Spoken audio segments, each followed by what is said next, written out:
That's fine. We're That's live, fine. guys. Hi, you Phils. What's up, Jake? You're listening to WIUR, Iona University Radio. Show.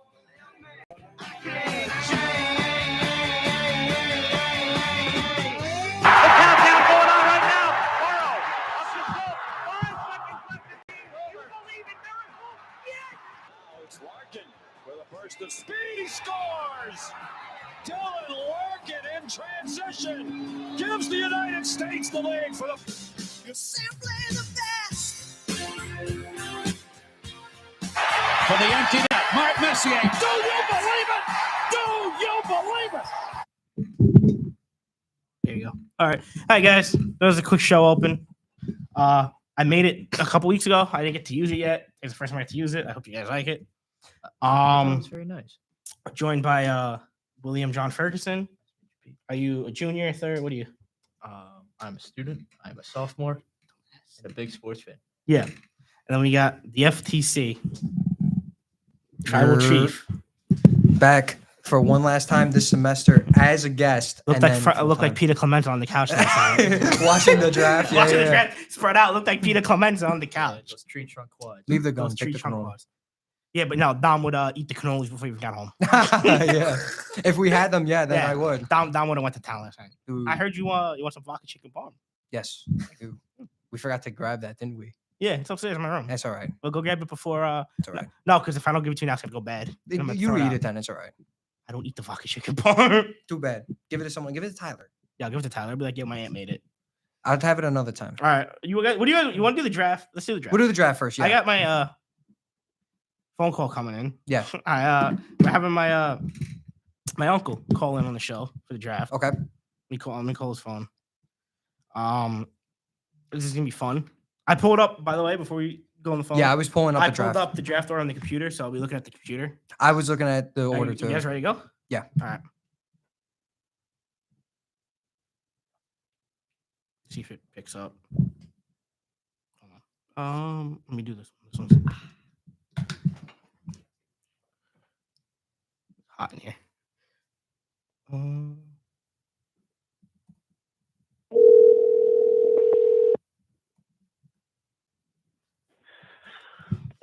Hello. Hi. What you doing? How you doing, Joe? Good. How are you? Good. How are you? What you ready to go? Feeling good. Friday afternoon. Friday afternoon. I'm ready to go. All right. Let me just make this a little louder so I can hear better. Looking All right, ready to go? Yeah, looking forward to the weekend. Yeah, ready to talk some draft. Yeah. How are you guys doing? Good. Are you? Good. Doing good. These are my friends. This is Billy in the blue shirt. I don't know if you're watching it, and Dom is in the white t-shirt. Joe, nice to meet you. Nice to meet you, man. Oh, I don't know if I can watch. How can I watch this? Go. I'll send you the YouTube live link right now. Oh, absolutely. I'm just pulling it up on the computer. So give me a second.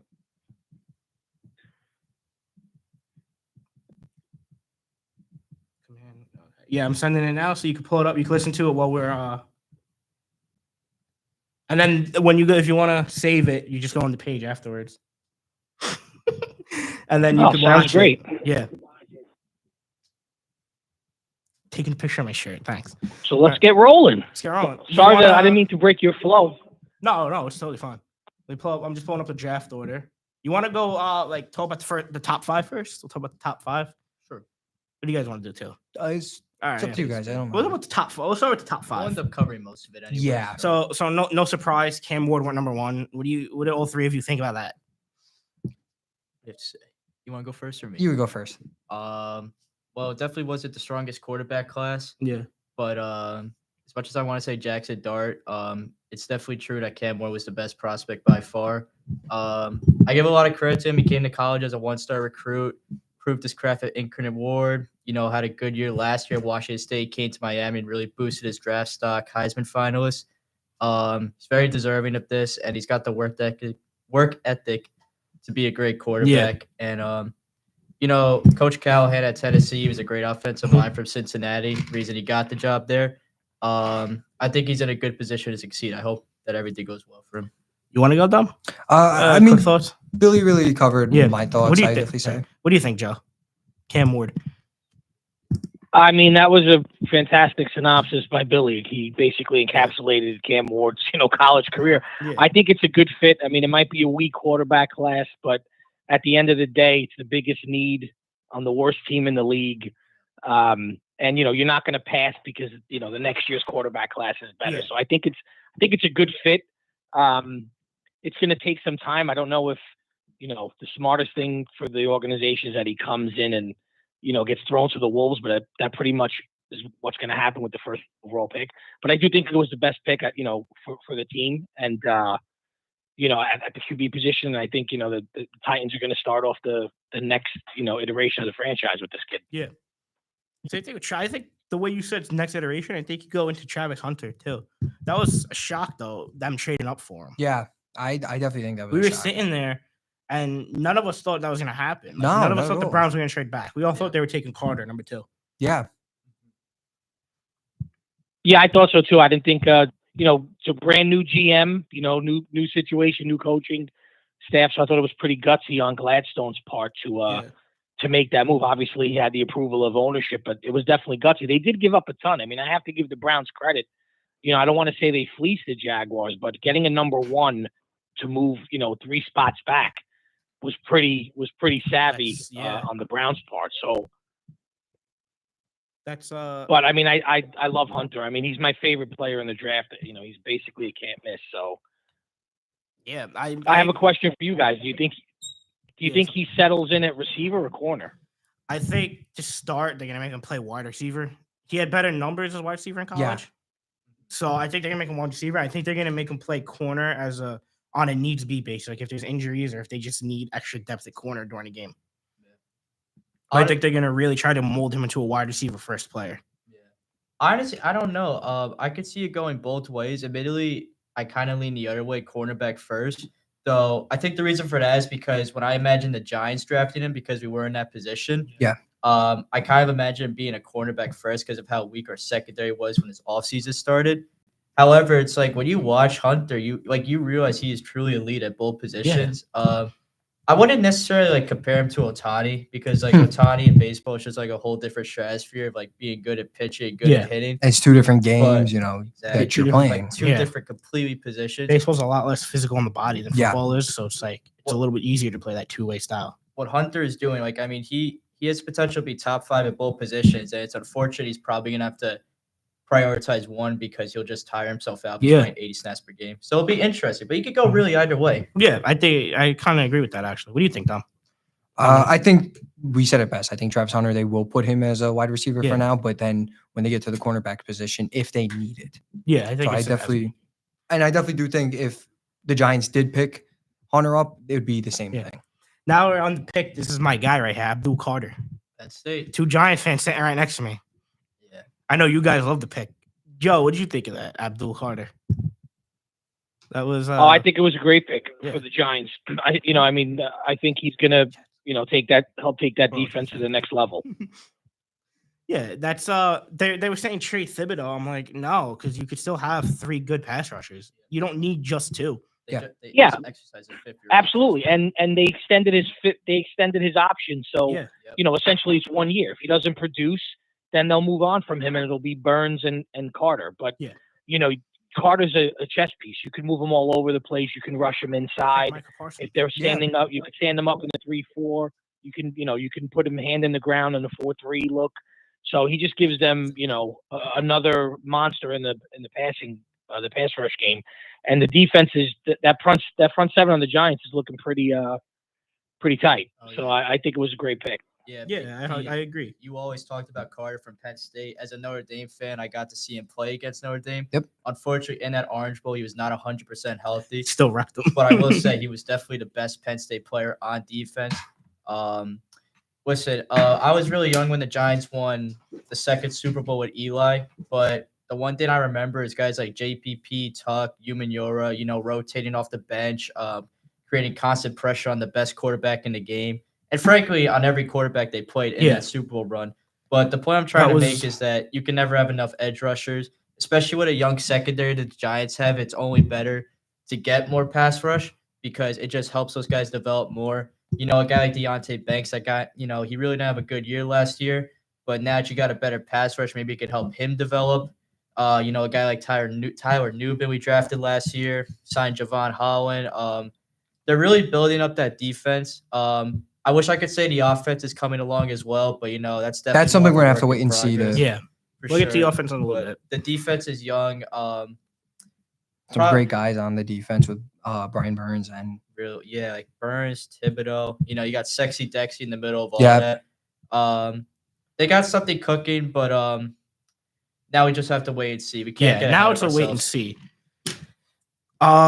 Number 4 was Will Campbell from. That was a little bit of a surprise. I didn't think they were going to take an offensive lineman at 4. I thought they were going to go with the running back. They do need a run game. They also need a running back. They do. You got to remember they have Drake May. They don't really have. Then they picked up Diggs, so that took them out of a wide receiver. Yep.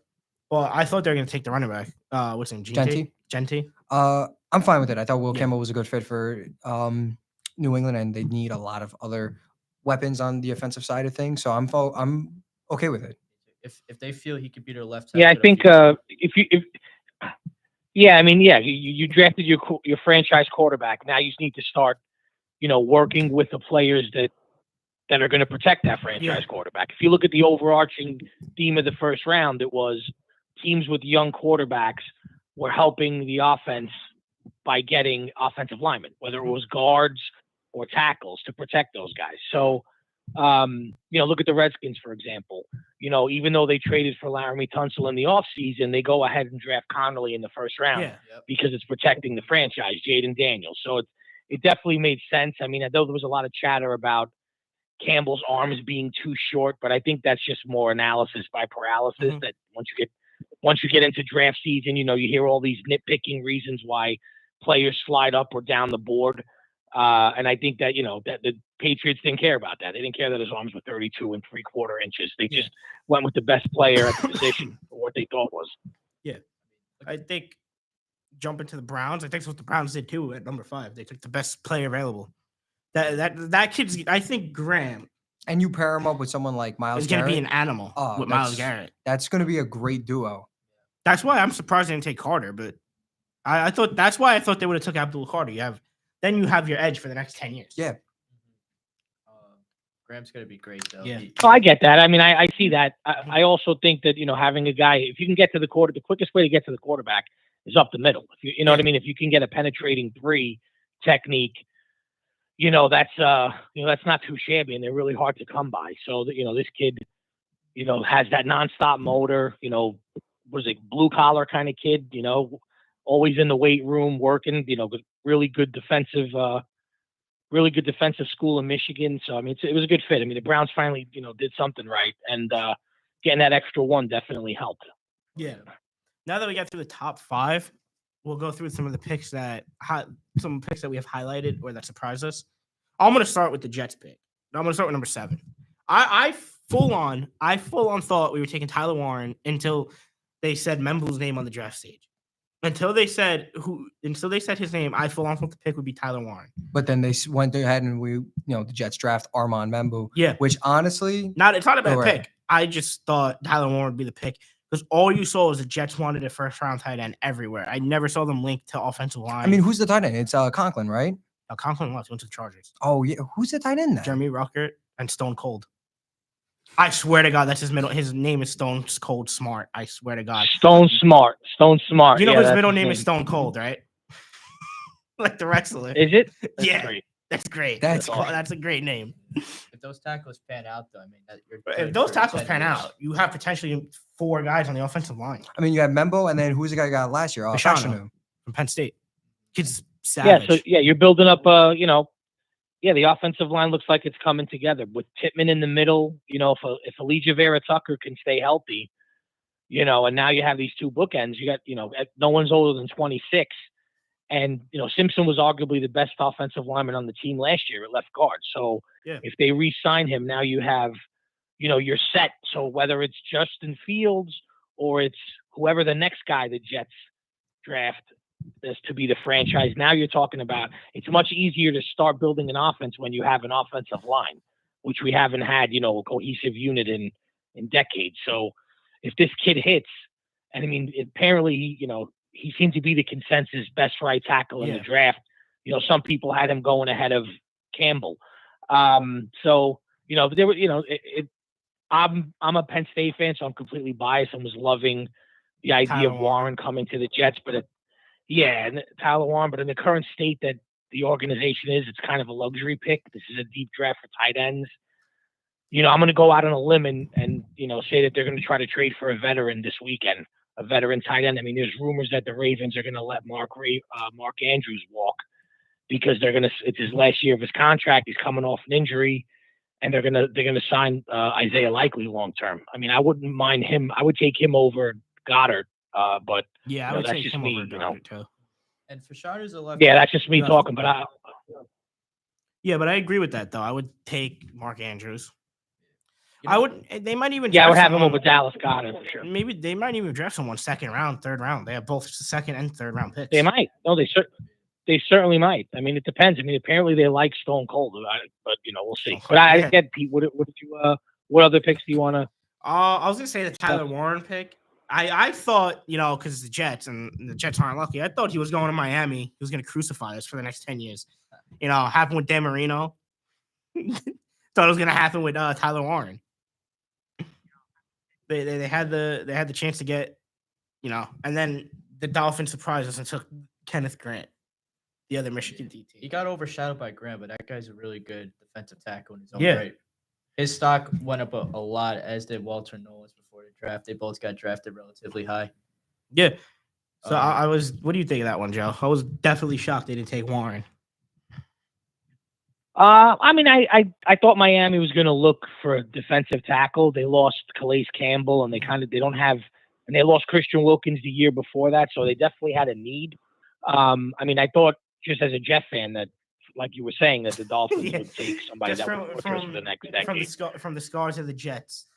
Then they get the next right, Jet from a killer. long-suffering Jet fan. Yeah, the next Jet killer. But right, he's a really good prospect. I think the biggest issue with him is trying to keep his weight under control. I think when any interior lineman or any lineman gets over that 330-pound mark, they're a sneeze away from 400 if they get hurt. So it's kind of, it's a nonstop battle to stay in shape. And if he does, he's got really light feet and he can push the pocket and be more than just a run stopper. Yeah. And I like, now going back to Warren, I like Warren going to the Colts. I think that's going to make Richardson. That could definitely help Richardson.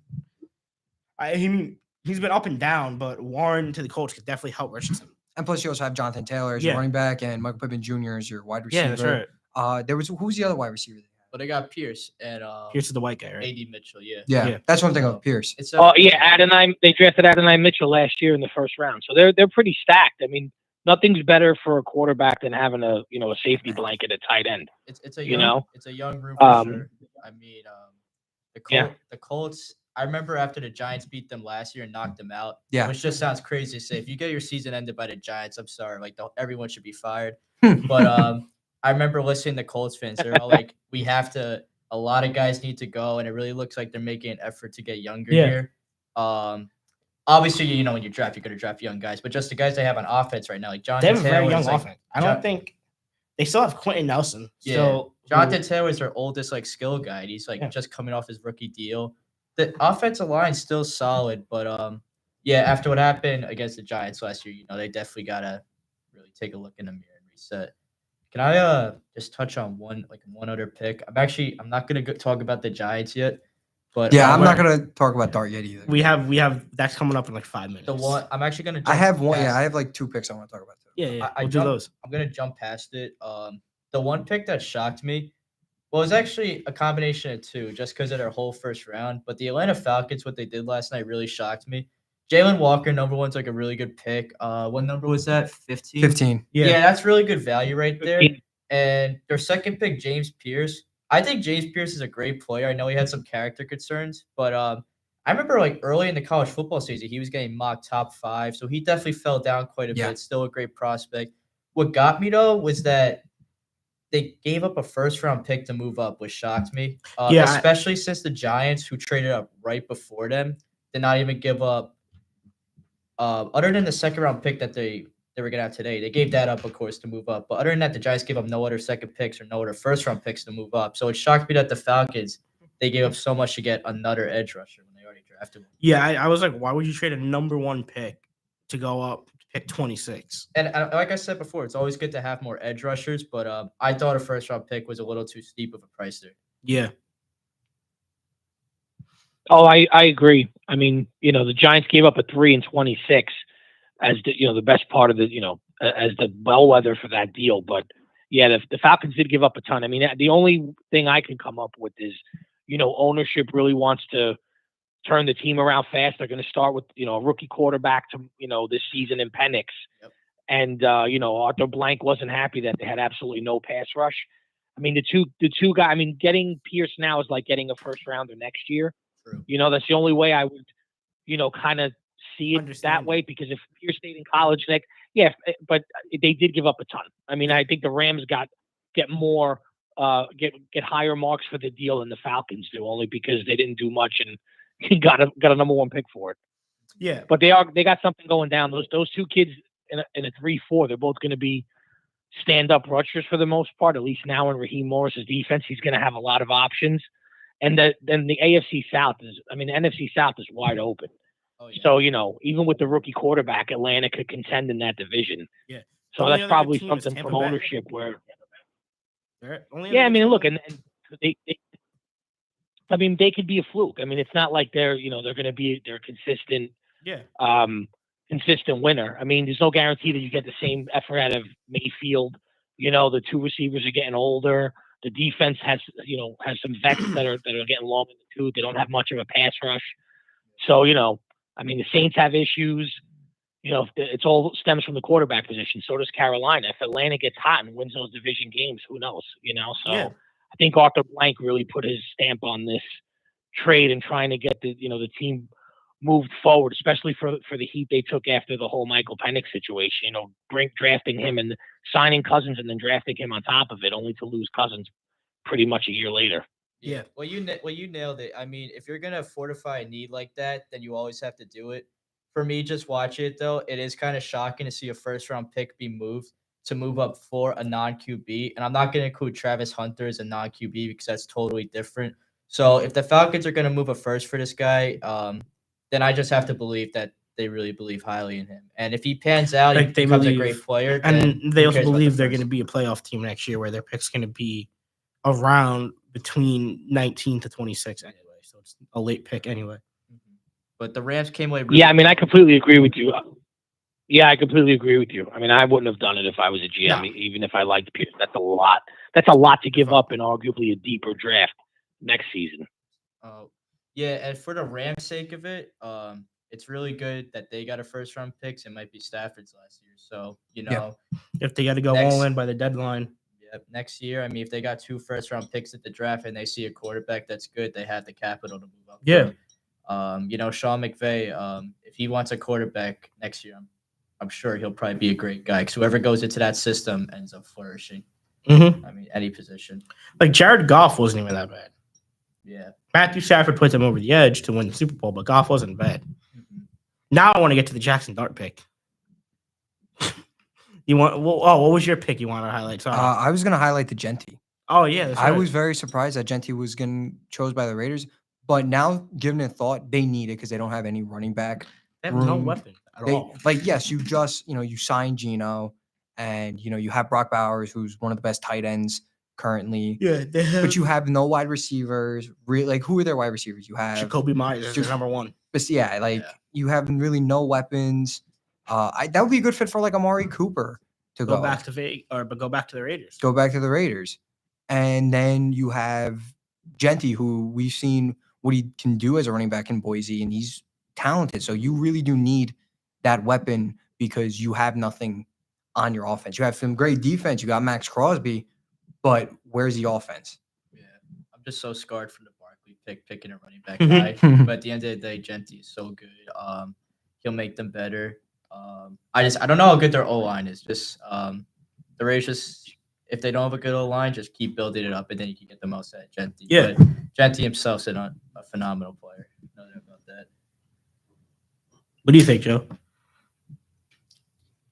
About Genti? I mean, I think it makes sense for Oakland. Pete Carroll loves to run the ball, loves that physical running game. They don't really have anybody like you mentioned. The leading rusher, I think, had around 500 yards last year.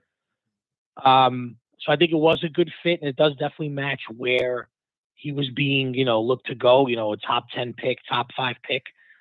So I do think it was a really good move for the Raiders. I know running backs they've been devalued over the last couple of years, but for this team with this coach, I think it's a really good fit, and I think that's what matters a lot with these type of draft picks, the best situation to be in. And I think that was it. I think it was the Raiders. That was the best fit for Genty to go to.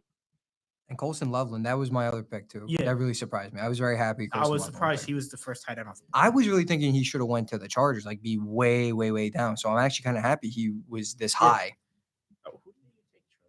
Yeah, and more so that he also got picked before. They took the running back from North Carolina, Hampton. That shocked me as well. Yeah. All right, now Jackson Dart.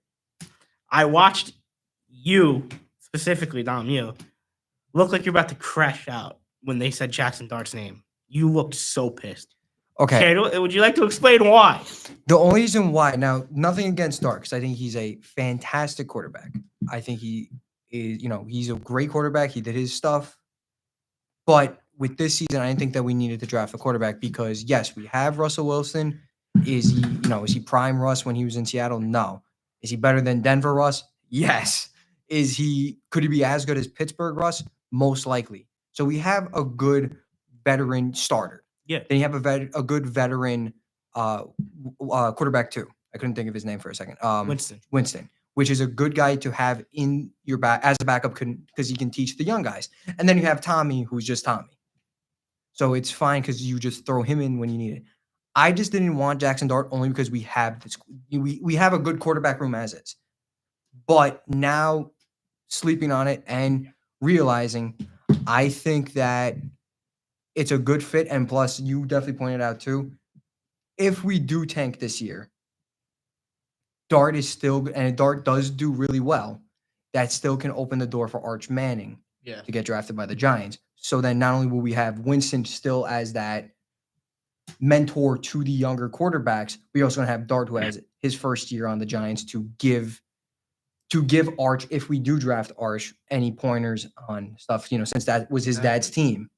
All right, I know you. What do you think, Billy? Well, I know you said you want to say something. Yeah, think about the trade. Dom made some really good points. Yeah. We were kind of on the same page. I guess I was a bit more optimistic about the pick, but we're both Giants fans, so we're both on the same page. We know what the quarterback situation's been like since Eli left.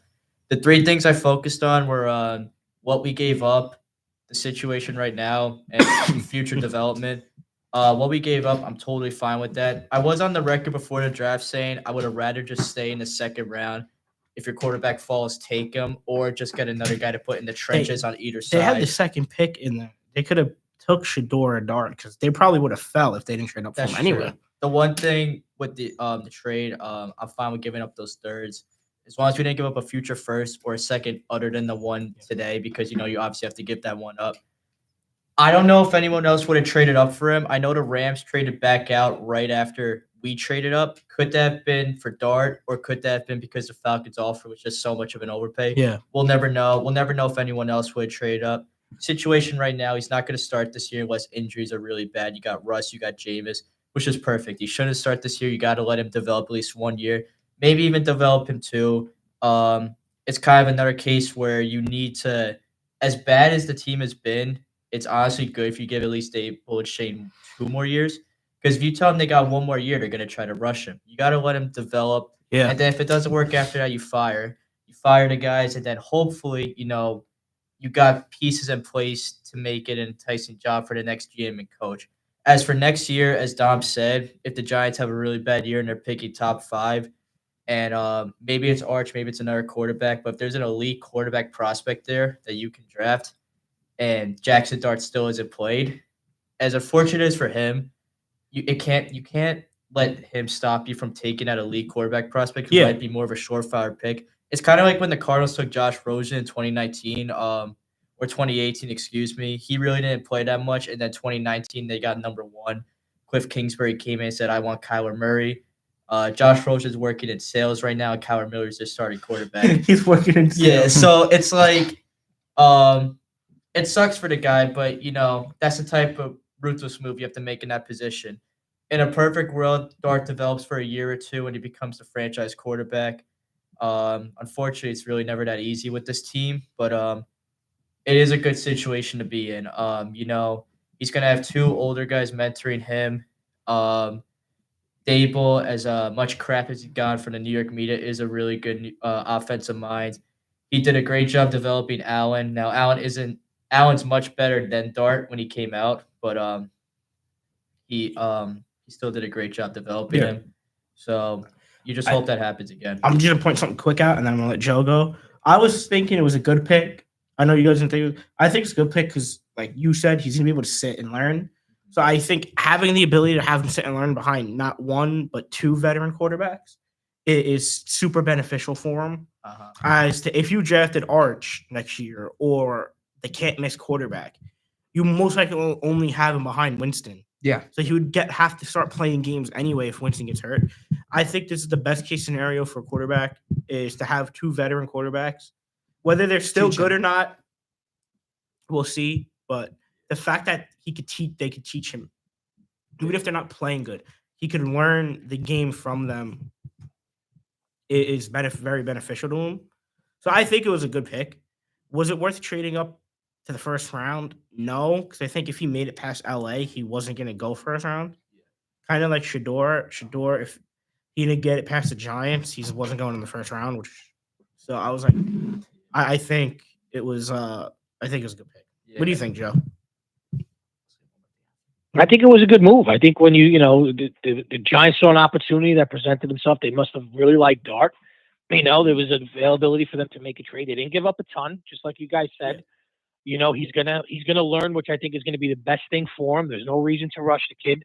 He doesn't have the weight of the franchise on his shoulders with every rep that he takes. He's gonna learn from these guys. And if it works out, great. And if it doesn't, you essentially gave up a third-round pick in 26. So I don't think it's, they didn't give up a lot of money. He's a really talented kid. He can do a lot of things with the football.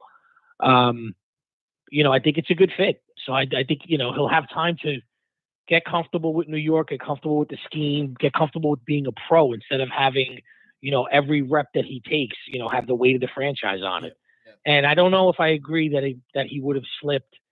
I think somebody might have traded back in with the Eagles or the Chiefs or even the Bills if they really want to. I could have seen Cleveland come down for him.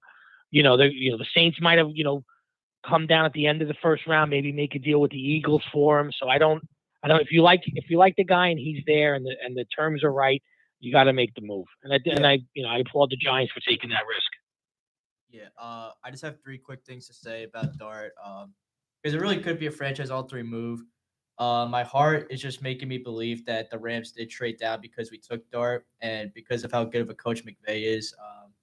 I'm going to go against better judgment, believe that the Giants drafted a great quarterback because the Rams might have wanted him, and they have such a great offense over there. As far as Dart goes, from what I hear, I don't know much about him. Physically wise, like physique is great. He has all the physical tools. He can throw the ball well. A lot of the issues with him come down to reading the field past his first read. Maybe he should stay in the pocket longer to make those big throws. Footwork's a bit sloppy. So you would hope that the coaching staff could get that out of him. And I'll stop beating around the bush. As far as Shador goes, we'll never know how good he is until he plays. But if I don't see somebody trade up for him like really soon in the second quarter or second round, like really early, then I'm going to choose to believe it's not just a Giants belief that he can't be the franchise quarterback, but it's like a league-wide belief that he's just flat out overrated. Last thing I'm going to say about the draft before we switch. Bad, though, honestly. Yeah, last thing I will say before the draft, before we switch over to WrestleMania, is I want to talk about a little bit about the second round for like 5 minutes. Yeah, that's fine. I want to say I thought Shador was going to go in the first round. I didn't think he was going to go top 5. No. I thought he was going to go maybe late first round, maybe LA. I was thinking when we did our mock draft last time I was on, I thought he was going to go to Vegas. We all had him at number 6 to Vegas. But then after the mock draft, we had another 2 weeks of watching stuff. And I think the fact he didn't do anything at the combine, he didn't go to pro day, that really tanked him because you couldn't evaluate him at all based off game film. Some of his game film isn't that good. I mean, we'll never know if he's good or not until he plays. I think he's a good prospect. He probably did get hyped up a bit more than he should have because of his fodder. Though at the same time, he's also going to get buried more because of his fodder. So it really does go both ways. It's kind of like a Bronny James situation.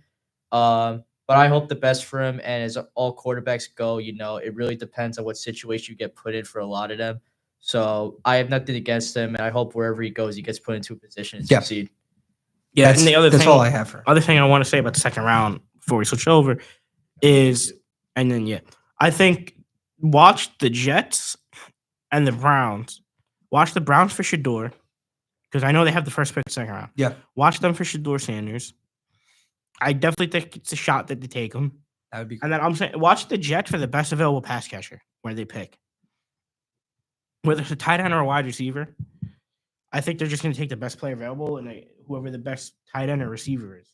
Yeah. Obviously, a lot of guys have fell through. Guys like Mike Green, Shador, Will Johnson. That's the Will one, Johnson. man. It really shocked me. He fell. I remember when the season just ended and people were talking about like a number 3. Should the Giants draft Travis Hunter or Will Johnson? And it's so unfortunate that he dropped so far because of that knee injury. Yeah. Obviously, if that's a lingering issue, then that's terrible. If that is something that they could fix, I mean, somebody's going to be getting an absolute steal. Like the guy from Chicago, Jalen Johnson, their cornerback, he was a second-round pick. He's like one of the best cornerbacks in the league now. If he could get those injuries taken care of, that's like the type of arc we could be seeing with this guy. He's really good player. Joe, what do we think about the Jets and the second round? That's the last talk of the draft. So, what do we think? All right. Well, I also have a question for you guys before we move on. Do you think Shador goes first to Cleveland, and is that a good fit for him? I think he goes first to Cleveland, but I don't think it's a good fit. Yeah. I don't think Cleveland's ready or good enough to take a flyer on a second-round rookie. Never mind, for a second-round rookie quarterback. I don't think they have anything there for him to succeed anyway. So they might be in the same boat where they're drafting top 3 again next year looking for a quarterback anyway. Well, there were rumors that they're shopping that pick. I think that if he gets pick number 33, I think Cleveland will have traded out a pick and someone will have came up. Maybe New Orleans, Yeah. New Orleans would be a good fit for him. Yeah. Because especially with the Derek Carr situation. Yeah. Yeah, for sure. What about Dallas? What do you think, though? What do you think? You think he's going to go to the Browns? I would like it. I wouldn't be mad about it. It's the same thing like you guys said. I think him on the Browns would be a great pick for him, but it wouldn't be a great pick for the organization, especially with their luck of quarterbacks and the whole Deshaun situation. I definitely do think I want him to go to either New Orleans or maybe follow in his father's footsteps and see if Jerry Jones can work some magic and try to get him onto the Cowboys so he can learn from Dak. But then again, you also talk about Dak Prescott, who is not exactly the best quarterback currently. Yeah. And now the Giants don't have a second-round pick. Yeah. I'll just touch on really quick third-round pick. I mean, this team obviously has a lot of needs. I would love a defensive lineman or an offensive lineman. Yeah. But hey, best player available. That's what you gotta go for, no matter what. All right, thanks, Joe. Thanks for coming on. Thanks, Joe. Thanks, guys. Appreciate the time to talk with you. Take care, Billy, Don, Pete. Thanks again. See you Good luck soon. for WrestleMania. I'll see you soon, Joe. All right. Thank Take you, care. Joe. Bye. What was this? All right. So you guys ready for WrestleMania? Yeah, you want to do the ad break first? Oh, we could do an ad break. Yeah, let's do the ad break. All right. If you want to. Live from New York, this is WIUR. This is WIUR Radio. Hi, this is Anthony Carlo, TV news reporter in New York City and proud alum. If you're looking for a career in media, Iona is the place to be. From internships to real-world experience, Iona's media program is unprecedented. Take it from an industry professional who made it in the biz. Now back to WIUR, Iona University Radio.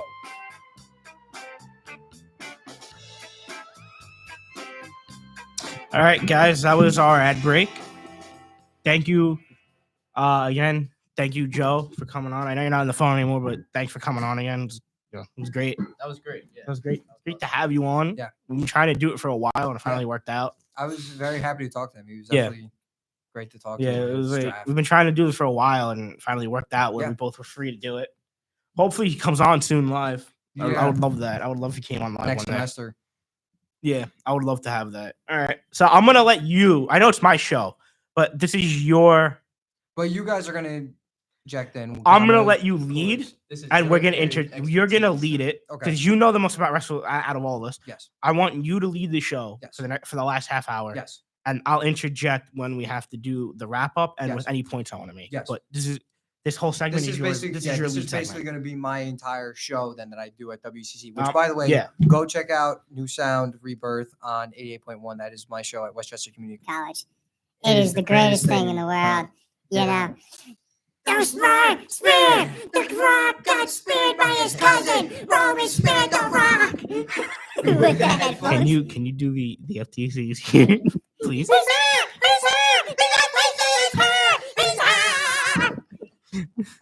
The last time we did that, this guy almost popped the fucking blood vessel. This guy almost popped the blood vessel. He had a vein. He looked like. Oh my gosh. I can't do it back in the camera, but Jake just did a very nice gesture to us. Jake, can you do it again for the roast, please? Jake, can you hit us with one of these? Can you come on camera and do it, please?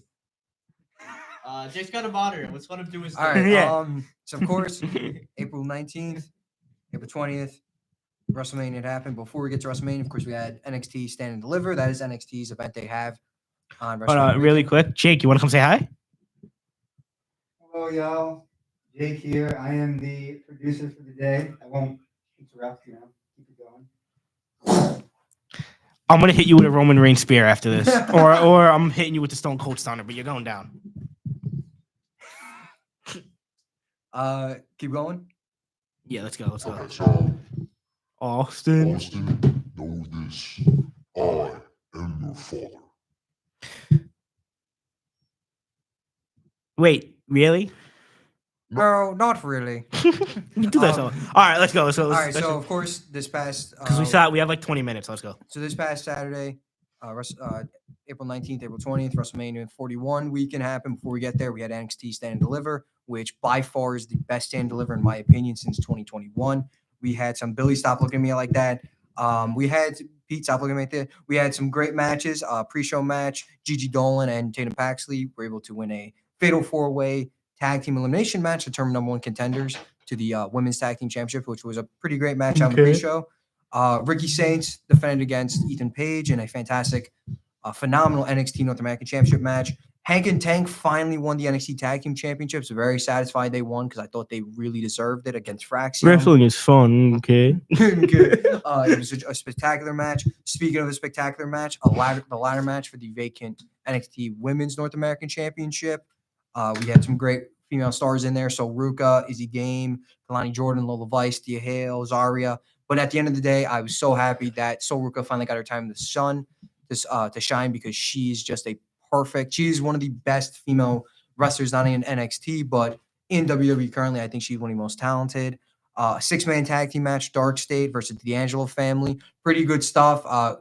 Intriguing to see that Stacks had turned on the D'Angelo family. Fatal 4-way NXT Women's Championships. Of course, Stephanie McGuire retained against Julia, Jada Parker, and Jamie Grace. And then triple threat in one of the greatest triple threat matches of all time. And probably one of the best triple threats if not the best triple threat in NXT history. We got to see Obafemi versus Javon Evans versus Trick Williams, which was just perfect. And I cannot wait to see what NXT stars will get called up to the main roster. But now we get into WrestleMania 41. Starting with night one, we have Jey Uso versus Gunther for the World Heavyweight Championship. First off, I thought the match was a fantastic match. I thought it was the match we needed for Jey to win. Of course, you have this main event Jey Uso or opening night Jey Uso. Hold on. Shout out to my father. I know you appreciated this when I told you this. He said Gunther's built like a sack of potatoes. Oh, yeah, when he said Gunther was built like that was one of the funniest things I've ever heard in reference of wrestling. Him tell me.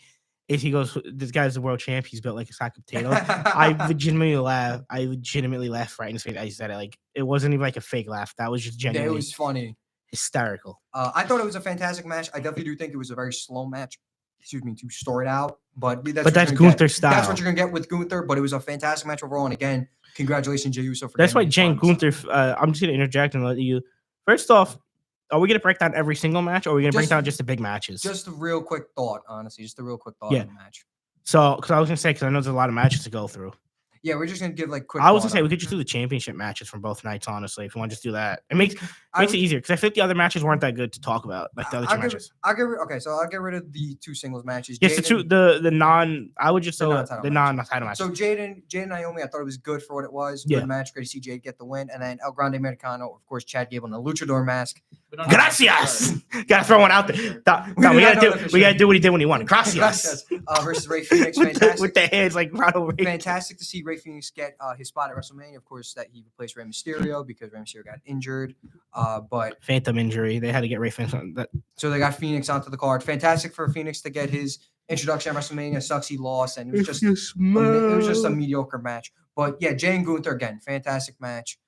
Both men, great superstars. Happy Jay got his win. Pete, Bill, what do we think of Jay and Gunther? Gunther's the greatest. No, I'm just kidding. The sack of potatoes. Gunther's sack of potatoes.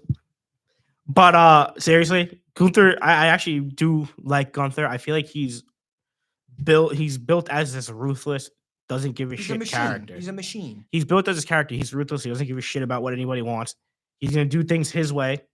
In the words of Limp Bizkit, Dom's favorite wrestling song, he's gonna do things his way. My way or the highway. Yeah, exactly. There we go. Oh wait, you want to do it? No, I'm not gonna do it. I'm not gonna do it.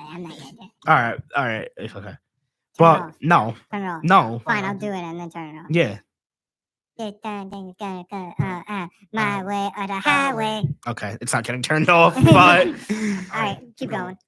So I think Gunther he's built as like a modern version. I want to say like I don't really know who's like a tough guy, who's a tough guy back in the day like that. A lot of guys you could go. But he's definitely the tough. But I can see what you mean by that. He's definitely a tough guy at WWE. Like I said, doesn't give a crap. Does what he wants. It's his way or the highway. He's gonna if he wants to beat Billy. No, keep talking. You got it, man. If he does like an awesome power skit, middle finger was hidden behind the water bottle so you can see it, but you know, no profanity on the show, please. Yeah, no profanity on the show, please. But anyway, if you want to compare Gunther, I feel like he's a cross of like physique wise. He's not built. He's not. He's built, but he's not built. But you know what I mean? He's like flabby built. Like he's strong. Well, you have to remember, he was much of a bigger guy. Like if you look at Gunther when he was on NXT UK, he was much bigger guy before going on to main NXT and then the main roster with the Intercontinental Championship. So yeah, but Gunther was, Gunther's always gonna have that slow match. You're never gonna have a fast-paced match with Gunther, but that's the gimmick, and it worked really well. Even though Jay is he's very fast-paced. It complemented Gunther well enough because it gave Jay an advantage to be able to beat him. As Gunther not. There were a lot of guys that Gunther has faced that were like that. Like Priest was like that. Sammy was like that. Oh, really, Dr. Evil? Yes, Austin Lucas. I am your father. Wait, really? No, not really. All right, let's go back to the match. Okay. All right, Dr. Evil, what are we doing here? All right, so are you done with Jay and Gunther? Yeah. Okay. Billy, what do you have to say about Jay and Gunther? Yeah, no, it just started really slow, but picked up after that.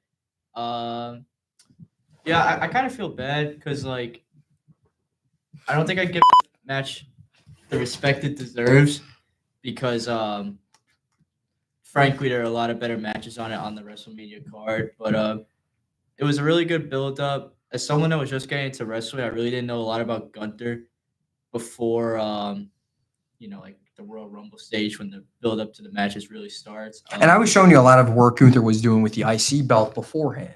Yeah, he did a really good job in the build up. My skills, he's good, like he's fine, but just like like when he was like choking out Jimmy. I know it was after, but like he choked out such Matt. a good promo. That was actually like amazing promo because that built Jay into be like, yo, you want to mess with me? Watch what's going to happen at WrestleMania. That like it was a good match though. All right, Clemenza. Dominic Clemenza. So next match, we can really just skip over this. The World Tag Team Championship match between New Day and War Raiders. It felt like a Monday Night Raw match. Literally a toilet break match. Like that, my friend Chris literally said it on my show. It's literally a match where you can go to the bathroom, do what you got to do. Go to the bathroom, go get snacks, come back. Yeah, like you don't need to see. Yeah, great. New Day won, but at the same time, come on. I don't like the opponent. First of all, I don't like the opponent. Second of all, I felt like that was a Monday Night Raw at best match. They should. That's not to me. that was not any sort of pay-per-view No, match. if you were gonna put it on an event, put it on like a Backlash or put it. That's on, like you put on the small scale or pay-per-view. like yeah, That's not a or Mania. even Raw. That's not a Mania Chamber. You could put that on Rumble. Chamber, but it's not like the main four. It's not the main four. It's not a SummerSlam, Mania, No. Rumble, or Chamber match. You put that yeah. on any other pay-per-view, It or you would put work that on SmackDown or Raw. You could, yeah, and I really wish they did the TLC match that they're going to do tonight on SmackDown for the WWE Tag Team Championships with Motor City Machine Guns, DIY, and Street Profits. That would have been a better, and it's a tables, ladders, and chairs match, which was made famous with Edge and Christian, the Dudleys, and the Hardys at WrestleMania. That would have been. Why not just put that at WrestleMania and make this tonight's SmackDown match? That's what I'm saying. They could have put. I know that's what you're saying, but like they could have put that on Raw, and then this could have the match that's going to be on tonight would have went on WrestleMania. Worst thing this radio club ever did, and it's not the worst thing ever because it's amazing. Is let me find out about this. The biggest mistake anyone ever made is letting me find out about the soundboard with the voice changers. Whoever did that, whoever made these, I love you. Next match we have the United States Championship match. Jacob Fatu versus Really, Clemenza. LA Knight, LA Knight, yeah. Yeah. Billy, hit a yeah for us. Yeah. Nah, Billy, hit a Nature Boy for us. Huh? Hit a Nature Boy Ric Flair for us. Woo! As high as my voice is, I can't really do it. Do it, try. Nah. All right. But yeah, the United States Championship match, that was actually a match that I knew was going to be amazing. But then when I sat down to watch it, when we watched it, I was blown away. I was like, wow, this is actually a really fantastic match. And, despite me loving LA Knight, listen, give the man a run with the Intercontinental Championship because he's a workhorse. Give the man a world title because he deserves it. And congratulations, Jacob Fatu, because that man really had one of the best SmackDown debuts and really kind of took this world by the wrestling, WWE by storm because he's such That was one of the remarkable best talent. matches I've watched on a Mania setting, and Jacob Fatu's a savage. Oh, dude, he is. Second best match. Billy, what do you guys have to say with this match? I said what I said. He's a So- savage. He deserved it. LA Knight's great, but Jacob deserves it. I really want WWE to break up the Bloodline story and let them just go all on their own. I feel like I think we're gonna get to see that because I think Solo is gonna get I jealous feel like- because okay. of Fatu having the title. Here's what I think it's feel gonna like. happen. you have Roman Reigns does nothing with the Bloodline. Yes, Jimmy and Jay are doing their own solo thing. yes. Solo has Sami his Zayn's bloodline. doing his own solo thing. Yeah, and then Solo has his bloodline, his Temu bloodline. I love that nickname, the Temu bloodline. The Timu Bloodline. The Temu bloodline. But without Roman and the Usos, the bloodline's not the bloodline. there's no Bloodline. And plus, when we get to It the main feels like event, to me, it feels like WWE is milking the Bloodline because it was so popular from 2020 up Dude. until WrestleMania last year. Before I say it was popular from. I think it should have ended at Raw on Netflix. Like I still think you could have had, and I like that they're not giving too much focus on the bloodline. that's when it ended. It ended when Roman got his thing back. Yeah, when he got the Ula Fala back. That's when it ended. And they're just perfect. keeping the bloodline just to do their own, like this new bloodline to do their own thing. Yeah, but I think you should just break up the Bloodline completely. You let Tonga and what's his name? The other Tama one? Tonga and Tylo be a Yeah. tag team, and let You should let Solo Tama and Tonga do go his be a thing tag too, team. because Solo's a very good act, but he gets Dude, shit Solo on on in the media NXT. because they don't allow him to branch off. He has to have someone by his side. Yeah. Like Roman worked so well as the head of the table bloodline because he could do whatever he wanted. He had them with him in every match, but he was already so established that it worked. There's no establishment to me with Solo Sikoa as a superstar in his own right. Everything that they did is bloodline. And that's why I'm so happy for Jacob Fatu, because now it separates him completely from the bloodline and it lets him be his own person in WWE. Lets him have his own I title. think we're gonna get to letting see him this whole be. bloodline story end. I think it's gonna come down to Solo and Jacob, I think you fight. have a Solo and Jacob match for the title. and then end it. Jacob wins, and then you just end it there with Jacob beating Solo, and then have Solo do whatever he needs to. and then have Solo go whoever after he wants. Yes, Whether it's like a Ray Phoenix or someone else. Penta thing where they're just getting booked into matches to get their popularity up, or it's feuds with other superstars. Like maybe they give him a solo feud with Roman Reigns. I Like, mean, you kind of no- already gave Solo that. I'm saying a no bloodline related feud. Just like a doesn't feud. matter. Doesn't Give him a matter. feud with It's- Seth Rollins. Give him a feud with Punk. Yeah. Give him a feud with those guys because those guys they had seeds for that, but they never did anything with it. exactly. Bill, any? Did thoughts he with really, this? really quick? in Did he have a situation? feud with Cody, yes. Cody, or was Yes. it more just the matches? It was the feud with Cody because it was the feud with Cody because Solo was like, "Oh, I'm doing this for Roman," and then it turned into, you know what, screw Roman. This and is then my it turned bloodline, into I'm doing when my Roman thing. decided to come back, and then they're doing that thing. But yeah, they had 3 matches. One was the 6-man tag at Money in the Bank, which is pretty great match, and then you had the 2 phenomenal Bloodline Rules. phenomenal one, Cage AJ match. Styles. We'll get to him in night 2, but Bill, quick thoughts on that on the U.S. match? That was the second best match in night 1. For Yes.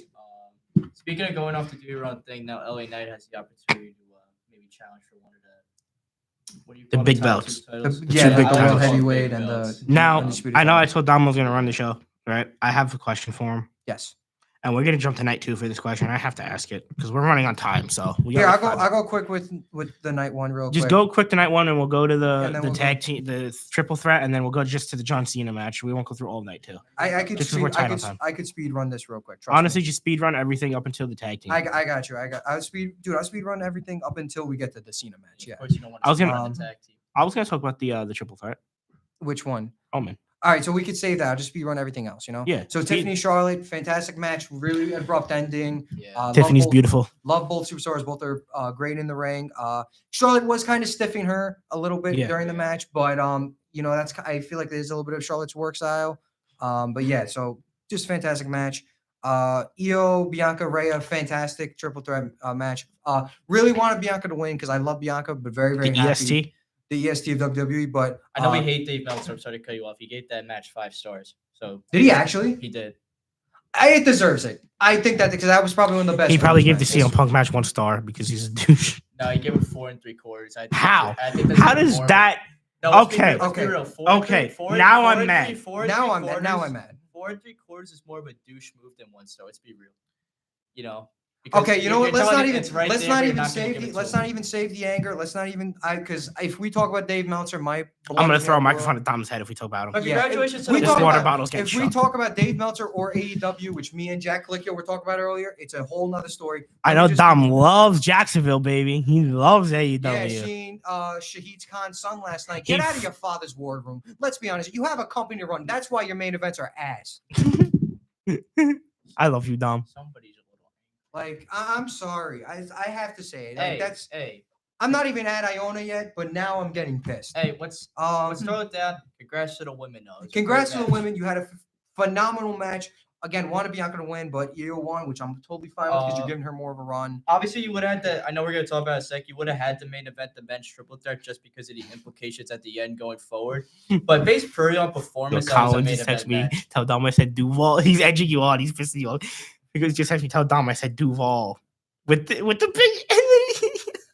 The Sin City street fight between Priest and Drew, fantastic. Really surprised. I knew these two were Colin gonna cook. Duval. I knew these two were gonna cook, but I didn't think they were gonna cook like that. That was a phenomenal match. The Fatal 4-Way WWE Intercontinental Championship match. Really wanted Penta, but I'm so happy Dom won because he deserves his flowers, and I'm happy the crowd is finally turning around on him. He 100% deserves it. Pin, of course. Pin Balor took the pin, of course, but it's all right. They made everyone look good, though. They did. That's the important part. Of course, Randy Orton held his open challenge. People were speculating, oh, is Rusev going to be the challenger? Is Jeff Hardy going to be the challenger? Is Aleister Black going to come back? But of course, it was a man that we all believed in. Colin, I saw your text. Joe I got Hendry. Someone you. must have said his name. Someone said his name. Joe Hendry had appeared. All right, let's go Great to squash. and now we got the Logan, AJ, amazing. And then the women's tag.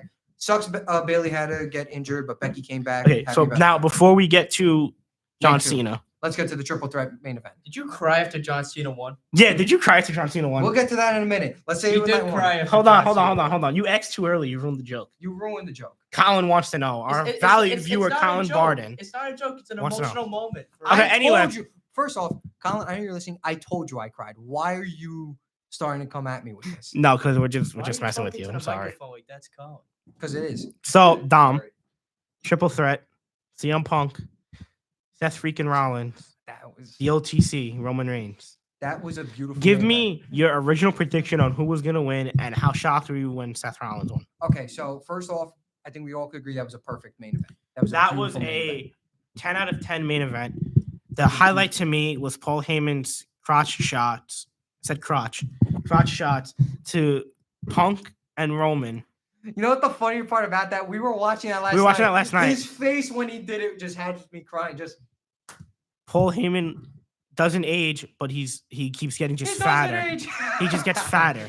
Okay, so Did you cry when CM Punk's montage started playing? okay, so the promo package. Please tell me you cried during the promo package. The promo, because as a man who grew up watching CM Punk and was one of the men who got him into watching professional wrestling, watching WWE, and hearing that fire burns again, especially with Punk coming back, was just beautiful. I was very happy to see. Did you shed actual tears? Or did you just see the? He did. I did. I was crying. I was actually shedding tears. That actually made. At what point? Now, hold on. At what So- point did you put the New York Rangers goalie helmet that is on the Ferguson's house? Okay, we'll get to that. At what afterwards. point? We'll get to that At afterwards. what We'll get point to did you put that on your head? Let me finish. So again, match was perfect. Main event. Like I said when I came on the last time, I would have been fine if either three men won. If Roman won, I'd be fine with it. I just wouldn't have liked it because he doesn't need it. Seth needed the win, but I think he was just the cog to get the pin. And then Punk needed it because it's Punk in the main event. Hopefully, knock on wood, maybe his not last main event at WrestleMania.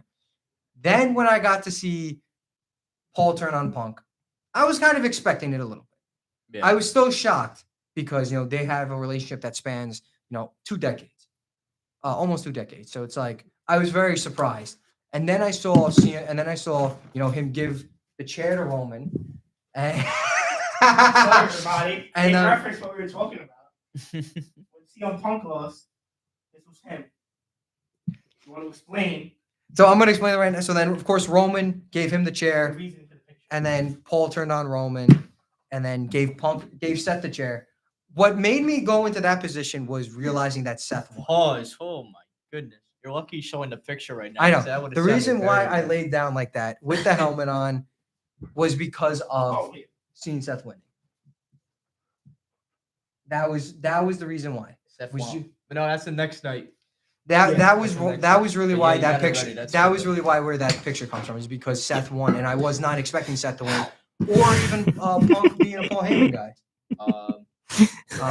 Not Punk, Seth being a Paul Heyman guy. One thing I'll say, I don't want to cut you off. I know. No, that's it because I got to go to the main event now. Yeah, we just got to do the main event and then wrap up. The one thing I gotta So- say about the first triple threat, I think it's probably the one thing we might disagree on at this point.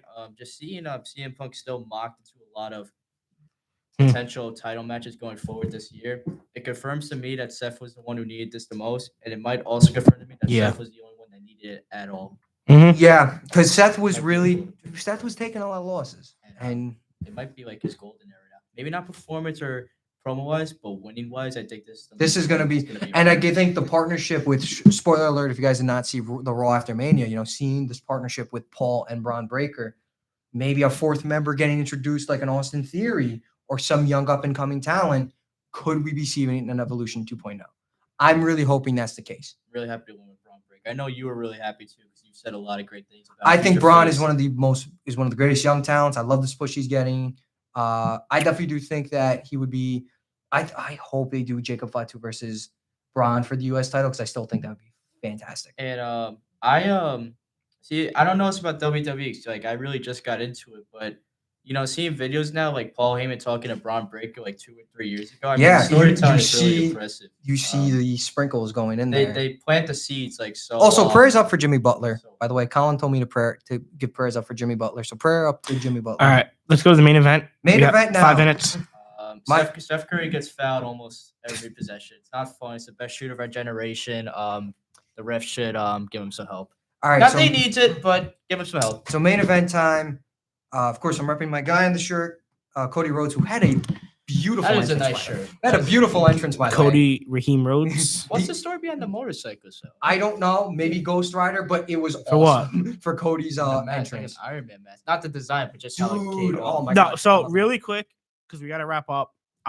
We're well over an hour. I want to wrap up. I'm gonna wrap up. Yeah. Really quick, what I take of that main event, 9 out of 10. The only thing that drops it from 10 out of 10 is Travis Scott.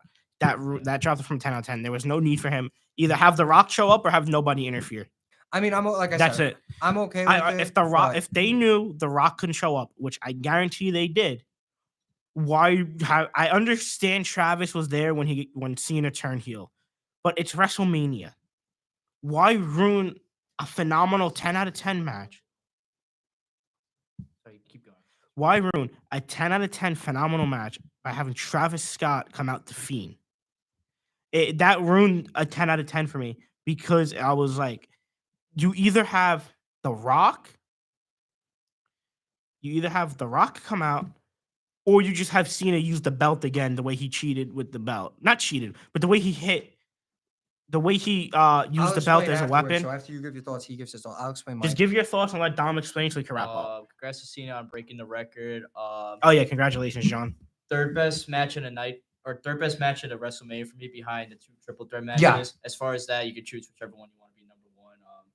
Storyline, the men's was great, but performance, women's. The women's really did I take mean, that. That's like. Pete, you can finish up your thoughts. Maybe what the you have to best say of too. all time. Just But, look at something. I guess I will say, I'm sure what that was amazing. I will say I have an issue with the ending. It felt not maybe that it wasn't bad because But it felt rushed. because I know you're gonna explain it Yeah. how it was good, but you just said it felt rushed. I thought there was at least like 10 minutes left in that match. Yeah, that's my biggest problem with that But- match. I just think the match felt a little too rushed. It ended at what, 10:45. You had like 15 more minutes, 17 more minutes to do more. I think they really could have done more with it. Before you get into it, with Cena winning the title, now you get a lot of title matches that are gonna be great. Starting with Randy at trying to take it Backlash, off yep. in St. Louis. All right, Philly, you gotta. That's all I no gotta problem. say. Yeah. All right, so let's want to say thank you, Clemenza, for coming on. Can I give my thoughts real quick? I'm joking. Go ahead. Um, Go ahead. I forgot you had to give your thoughts. I'm sorry. Okay. I was think gonna wrap up. I definitely do think the main event was a phenomenal main event. It's not my favorite match on the card, but it was a phenomenal match. It's definitely one of my top 3. However, you need to realize, and this is not only for the listeners, but also the wrestling fans of Iona, you need to realize that when you, Billy, you need to realize that Travis coming out, yes, I did have a problem with it, but again, I guess you want something to represent because this is going to be a whole story that you could be playing with there. Yeah. That's what this match is. It's story and build up to what this story is going to be. I think that, and also with the performance wise, Cena cheating was needed because remember, if you guys know who Chris Van Vliet is, it was fantastic. Probably my inspiration to get into like doing commentary and all this stuff with WWE. I think that this is what the original plans were from 2012 when Cena was supposed to turn heel originally after The Rock, after Once in a Lifetime. I think that now we're seeing this version of Cena who's careless, doesn't care about the fans, not showing up to work, working less hard. That's what you're seeing here. That's why he cheated. He's doing stuff that we would think the regular John Cena would never do, but this is a whole different version of John Cena. And it comes back to John's promo. I'm not a face. I'm not a heel. I'm a human being. So that's my take on it is you have this version of Cena who's working less hard. That's why we got this. But in my opinion, a phenomenal main event. WrestleMania, I'll give my thoughts on it. Comparing to 2009, while the Rumble and No Way Out in 2009 were both 10s, this year the same thing with the Rumble and Chamber. WrestleMania that year was an 8.5. This year I'm going to give WrestleMania 41 an 8.8, 8.5 out of 10, most seen 8 out of 10. I thought it was a great show, but not what I wanted from a WrestleMania. I agree. All right. Set down. Kyle Broflovsky, thank you for coming on. Thank you. I thought it was Butters. We're All right, changing now it you to gotta Kyle buy me a Broflovsky. Kyle shirt now too. I will. I'll buy you every South Park He character. just put you in debt. Congratulations. Peter Clemenza. Thank you. No, of course. Thank you for having Thank me you, on. Pete. Great show And as always. yeah, check out my last show next week with WCC with New Sound Rebirth, and yeah, And I'll be here next year. And Liverpool 1 point off the league title. They're gonna clinch. Nobody cares about Liverpool. Oh, Colin.